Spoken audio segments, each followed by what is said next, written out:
Alhamdulillah, telah sama-sama kita baca Ratib Al-Haddad. Semoga apa yang telah kita baca menjadi catatan amal baik buat diri kita dan apa yang telah kita niatkan bersama-sama, semoga Allah ijabah semuanya. Amin amin ya rabbal alamin. Amin amin amin Allahumma amin. Ya, saya akan melanjutkan tausiah singkat dengan tema yaitu kedermawanan Nabi Shallallahu Alaihi Wasallam. Bismillahirrahmanirrahim. Sallallahu alaihi wasallam. Assalamualaikum warahmatullahi wabarakatuh. Waalaikumsalam warahmatullahi. Bismillahirrahmanirrahim. Hamdan laka ya Allah, saman alaika ya Rasulullah. Qalu subhanaka la ilma lana illa ma 'allamtana innaka antal alimul hakim. Rabbi shrah li sadri wa yassir li amri wahlul 'uqdatam min lisani yafqahu qawli. Wasaddid lisani wahdi qalbi bijahin nabi sayyidina Muhammadin sallallahu alaihi wasallam. Amma ba'd.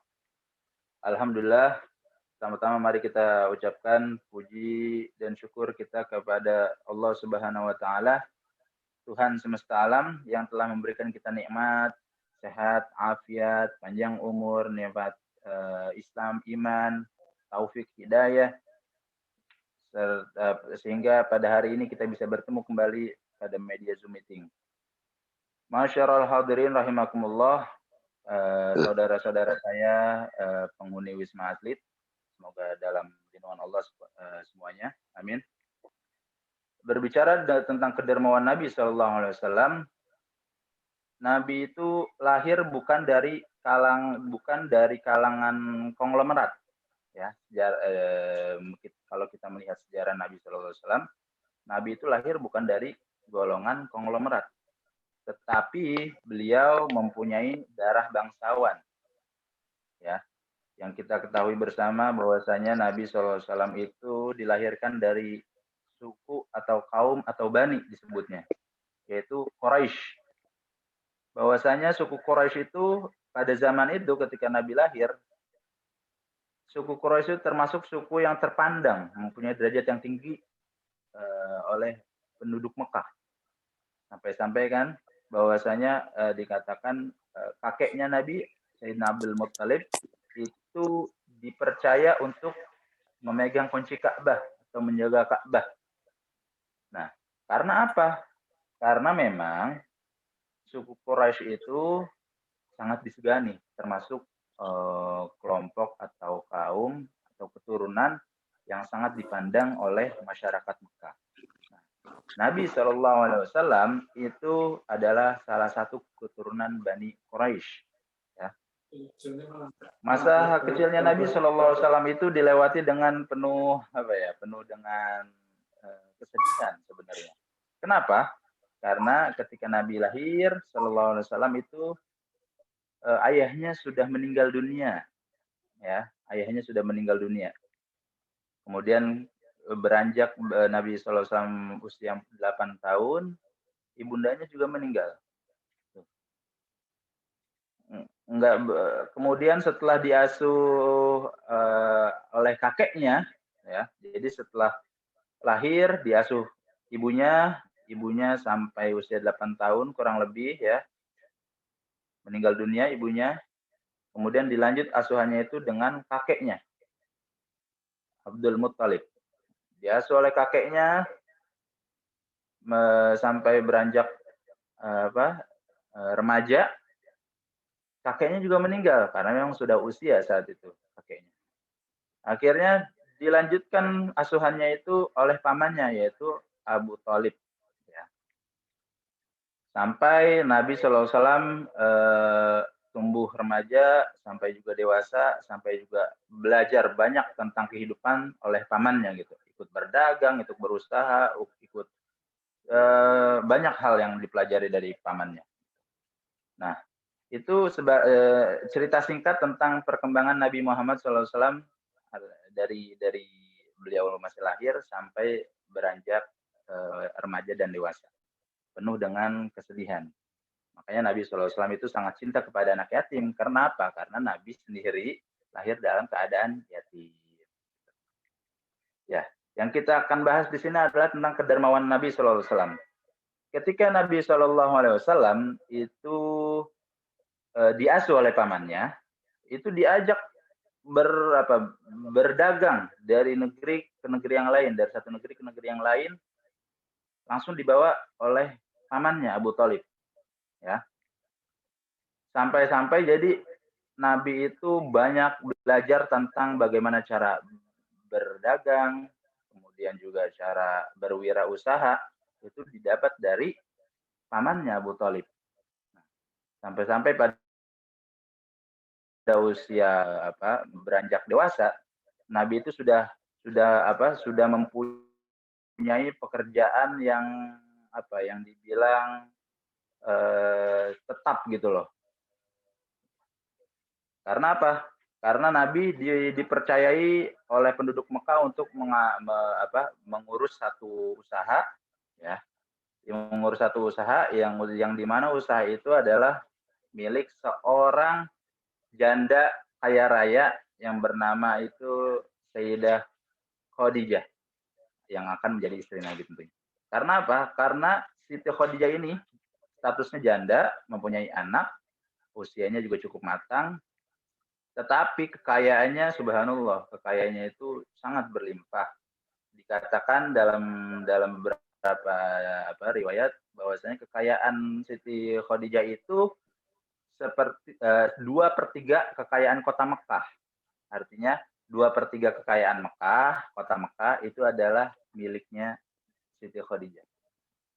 Tetapi Nabi SAW karena memang dia sudah dibekali ilmu-ilmu kewirausahaan dari lingkungannya, dari keluarganya, itu tentunya dari pamannya, sehingga Nabi sangat bekerja itu dengan penuh profesional, bil itqan, ya, dengan penuh profesional, sehingga mudah sekali orang-orang pada senang apabila dekat dengan Nabi, kemudian banyak yang mempercayakan usaha-usahanya itu untuk dikelola oleh Nabi Muhammad SAW.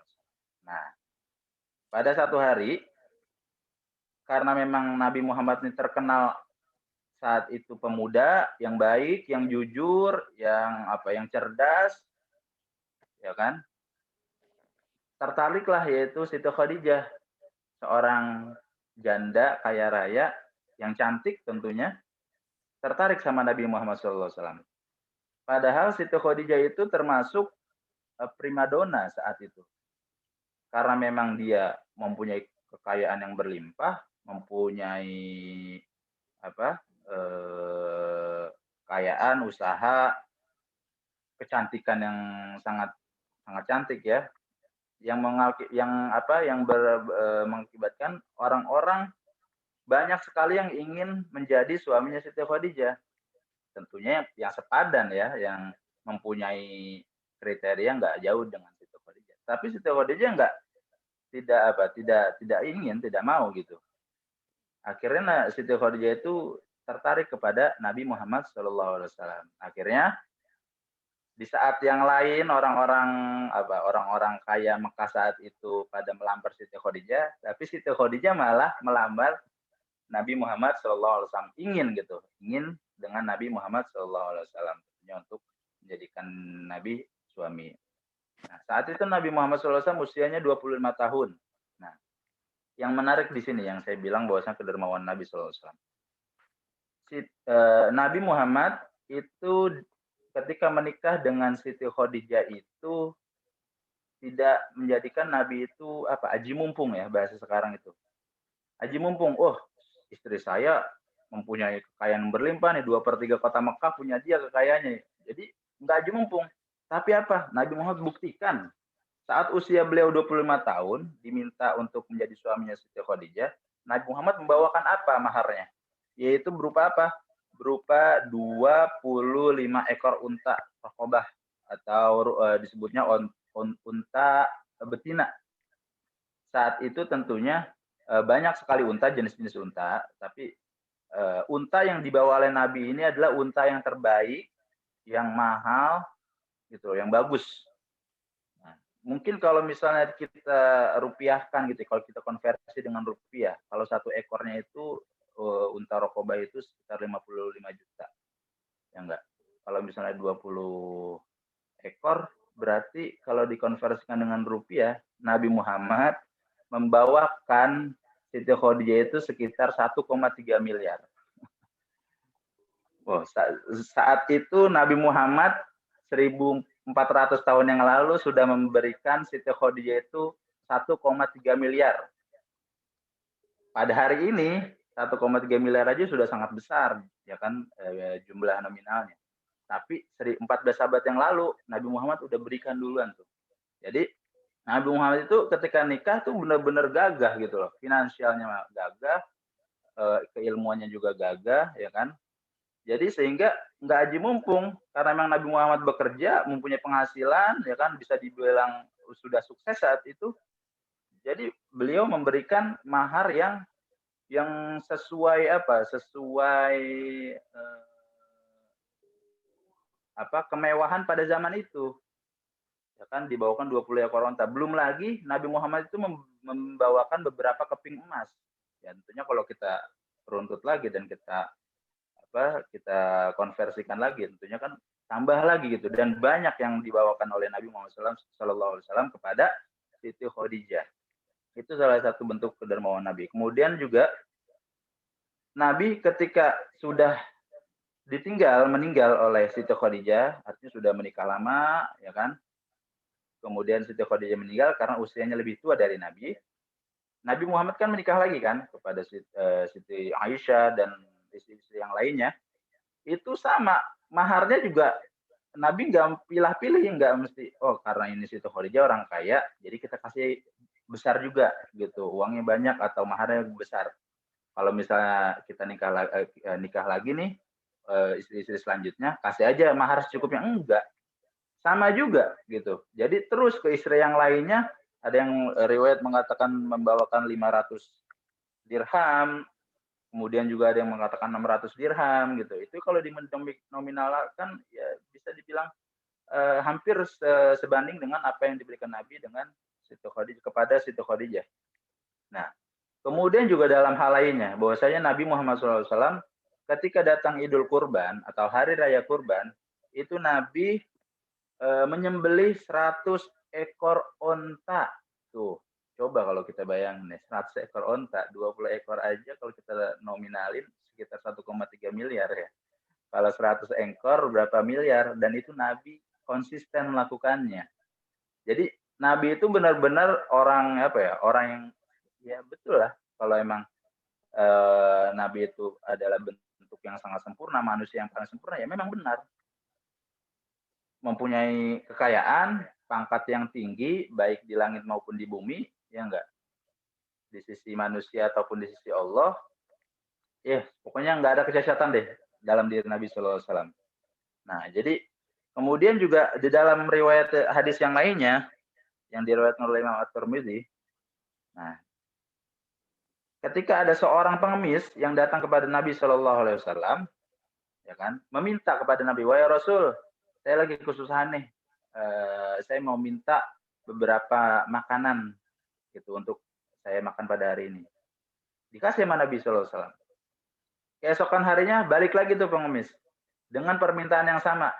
Nabi masih ada, kemudian Nabi nggak pakai lama, Nabi berikan lagi gitu. Nabi berikan lagi. Sampai ketiga kalinya orang itu balik lagi gitu kan. Orang itu balik lagi, pengemis itu balik lagi meminta kepada Nabi, tapi saat itu persediaan makan sudah habis.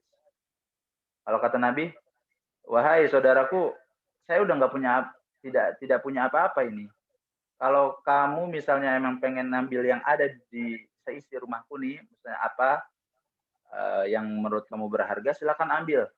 Itu menjadi utang buatku, nanti kalau misalnya aku mempunyai rezeki, aku tembus. Ya kan? Kemudian karena memang di saat itu ada ada sahabat Umar bin Khattab, lalu Umar bin Khattab berkata kepada Nabi SAW, wahai Nabi, janganlah memberi di luar batas kemampuan. Gitu. Kata Umar bin Khattab, karena Umar bin Khattab tahu Nabi udah nggak punya apa-apa, tapi orang datang minta kepada Nabi, gitu kan. Akhirnya Umar bin Khattab mengatakan demikian. Mendengar perkataan Umar bin Khattab, Nabi nggak langsung membenarkan ucapan Umar bin Khattab. Tapi Nabi SAW kurang sependapat dengan ucapan Umar bin Khattab. Tidak berlangsung lama, datang lagi seorang Ansor penduduk kota Madinah yang datang kepada Nabi, yang berkata pada Nabi, "Ya Rasul, janganlah takut, teruslah berinfak, jangan khawatir dengan kemiskinan." Kata orang Ansor ini nih, yang tiba-tiba datang gitu kan menemui Nabi. Akhirnya jawab Rasul apa? Dan berkata kepada Umar bin Khattab, "Wahai Umar, ucapan itulah yang diperintahkan Allah kepadaku." Gitu. Jadi kita nggak boleh misalnya menolak orang yang sedang butuh banget dengan apa? Orang yang sedang butuh banget kita tolak, itu jangan, karena aku diperintahkan untuk memberi. Jadi Nabi malah sependapat dengan perkataan sahabat Ansor ini, sahabat yang penduduk asli Ansor itu. Nah, yang kita ambil adalah dari kisah yang terakhir ini, bahwasanya ada seorang pengemis.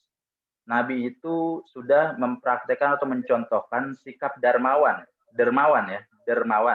sikap dermawan yang dimana ketika dia sedang mempunyai uang yang sangat banyak maupun dalam keadaan sedang tidak punya apa-apa. Sifat kedermawanan itu nggak luntur sama Nabi Sallallahu Alaihi Wasallam. Mungkin kalau kita sekarang melihat orang-orang dermawan, ya kan, filantropi, tokoh-tokoh yang punya kekayaan sangat besar, kemudian juga dia membantu atau berinfak atau bersedekah kepada orang-orang yang tidak mampu, besar juga. Ya logikanya ya benar gitu, karena ya wajar mempunyai kekayaan yang berlebih, kemudian dia berbagi dengan yang banyak juga jumlahnya. Ya wajar. Coba kalau misalnya kita dalam keadaan susah, tapi kita tetap memberi, nah itu yang sangat luar biasa. Nabi itu mencontohkan dua hal. Nabi dermawan dalam kondisi lapang maupun dalam kondisi sempit. Itu nggak luntur, karena sifat dermawan itu adalah menjadi sifat Nabi, sifat dasar Nabi Shallallahu Alaihi Wasallam, bahwasanya mempunyai sifat kedermawanan. Itu adalah beberapa hal-hal yang sudah dilakukan dan dicontohkan oleh Nabi Shallallahu Alaihi Wasallam dalam menjalankan hidup, bahwasanya kita harus dermawan kepada sesama kita, kepada keluarga, kepada orang-orang tua kita, kepada masyarakat kita, gitu. Dan kita nggak boleh takut, karena di dalam Al-Quran ada yang mengatakan, dikatakan, "In tansurullah yansurkum wa yusabbit aqdamakum." Tolong, apabila kamu menolong agama Allah, nanti Allah akan tolong engkau dan Allah tetapkan jalan engkau. Jadi kalau misalnya kita mau menolong sesama kita dengan prinsip agama, insya Allah Allah akan tolong kita dengan segala kebutuhan diri kita. Ya mungkin hanya itu yang dapat saya sampaikan. Mohon maaf. Hadanallahu wa iyyakum ajmain. Assalamualaikum warahmatullahi wabarakatuh. Waalaikumsalam warahmatullahi wabarakatuh.